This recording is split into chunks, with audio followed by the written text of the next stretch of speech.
is a potential short trade setup for ACI Albertsons companies. We have a primary and secondary trend line here off the September lows of 2020. And really what we have is negative and bearish divergences that really have constructed and established themselves since August of 2021 here. And really great volume at price indicator around that $30, $29, $31 zone range, and huge beautiful gap coinciding with that primary trend line alongside that 29.18 price zone. But again, here we have the 200-day moving average correlated with the secondary trend line here, hugging it to the T here, and a solid break below, which either will beat them all potentially for the rest of the week. Crack below that 30.33 price support. We're at 30.29 now in the after hours, but a solid break below that, and I believe it'll put in a first sell signal off the secondary trend line.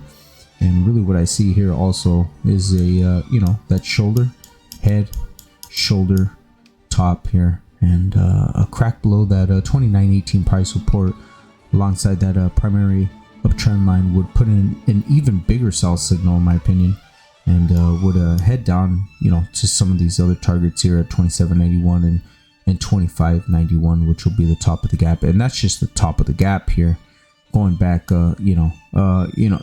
if it breaks down, if dip traders right here right now, if you're bullish on the stock, this is where you're going to start to buy here.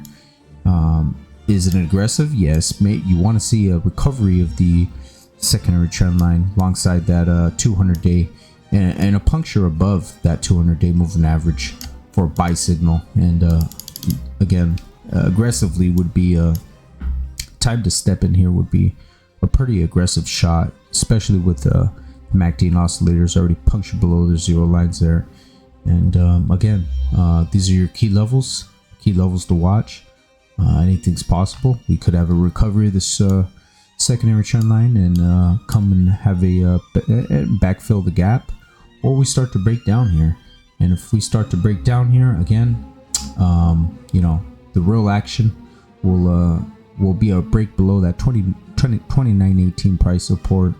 And if we take that out, I would suspect probably not only a move down to 27.81 with a potential reaction, but down to backfill the gap.